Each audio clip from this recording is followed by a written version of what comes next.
Welcome back. North Dakota State is sure to face a tough test at 7th-ranked Eastern Washington on Saturday. Midco SN's Shawn is here to preview the matchup with a special guest. Kelly, thanks. Eastern Washington and North Dakota State will meet for the third time, with both of the previous meetings going to overtime. Here to help us break down this top 10 matchup is a friend of the program who used to work in Fargo and is now a member of the sports team at KREM-TV in Spokane, Washington, Evan Closky. Evan, thanks for joining us. I know smoky conditions due to the wildfires in Montana have been a concern this week with the air quality. How has that affected the Eagles, and will it clear up by Saturday? Yeah, well, right now the Eags cannot practice outdoors, so that is going to be some adversity for Eastern Washington and Aaron Best and his team as they lead into this big matchup against North Dakota State. So that is certainly not ideal. As far as the game goes, when North Dakota State lands, and I'm sure anybody else that comes from Fargo, they're going to smell the smoke.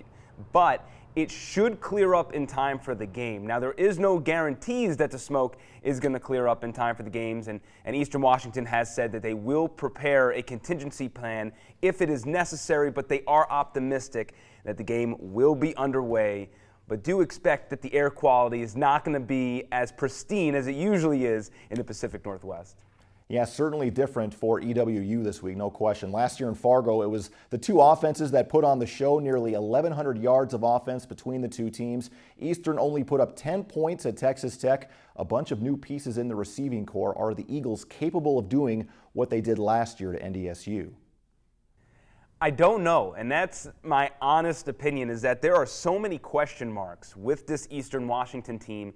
I mean, think about all the changes that have occurred. You lose Bo Baldwin and Troy Taylor, the two offensive minds from last season. Bo Baldwin, who's been around forever, who's been an offensive coordinator for this team forever. He's gone to the Pac-12 along with Troy Taylor. Then, not to mention, you lose Cooper Kupp, Shaq Hill, and Kendrick Bourne. Cooper Kupp and Kendrick Bourne made it on the 53-man rosters on their respective teams coming out of an FCS program.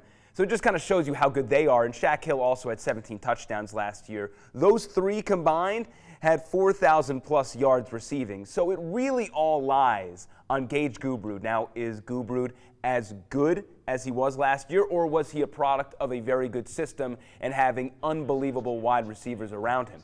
That is a question that was not answered at Texas Tech. And I know it's an FBS opponent, and I know Texas Tech is very good, but how many times does Texas Tech not give up more than 10 points? You have to go back to 2013 for the last time that a team from Lubbock did not give up more than 10 points in a game. So that is a bit concerning, and also the balance between rushing and passing was even. That's not usually how Eastern Washington operates, so I don't know what is going on, but I kind of left that game with still more questions than answers.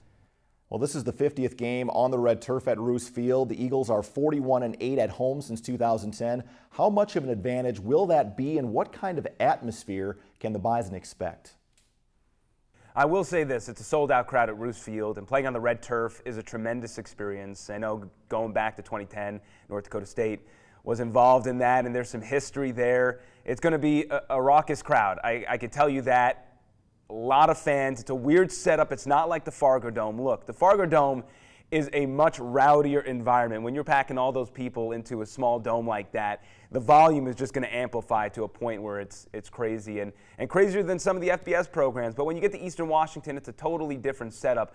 The big thing for North Dakota State is, are they going to be able to transition, A, to the weird setup that it is between Roos Field, where you have some high school bleachers there behind you as a road team, and then 2, the smoke. It's not going to be anything crazy, but you're going to smell it, and you're just going to feel like you're in a totally different world. So I think from a mental aspect, North Dakota State should be fine. You play in the Fargo Dome, and if you play in the Fargo Dome, you're ready for anything to come by you. But I will say this, that this is a big hyped up matchup, and that the Eastern Washington faithful will be coming out in droves for this game. All right, going to put you on the spot. Who do you like and why on Saturday? I'm still going North Dakota State.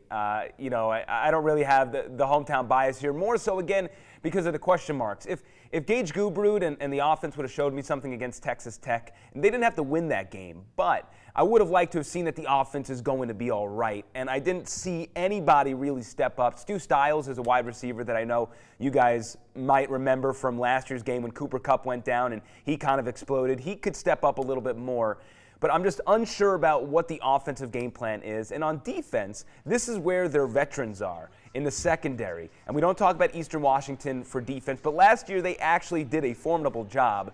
And I know that they were playing Texas Tech, a team that just puts up points at will, but still, there were some big plays and some big miscommunications that shouldn't be happening with veterans. So I just like the brand of football that North Dakota State plays. It has nothing to do with the throttling they put on Mississippi Valley last week. But, you know, they are a powerful team in the trenches. I know they have a recent injury to their offensive lineman, but they are going to push you around, and Eastern Washington's got some bulk too. But I just think that ground and pound game is going to wear on Eastern Washington, and I don't know they're going to put up the requisite amount of points to match North Dakota State. It took an unbelievable offense last year to do that with the Bison on the road. This year, I don't know if that's going to be a factor. The only way Eastern Washington stays in this game is if they force some turnovers.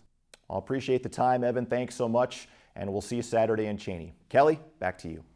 All right, thank you so much, Shawn and Evan. Kickoff for the NDSU at Eastern Washington game is set for 3 p.m. Central Time. That's in Cheney, Washington.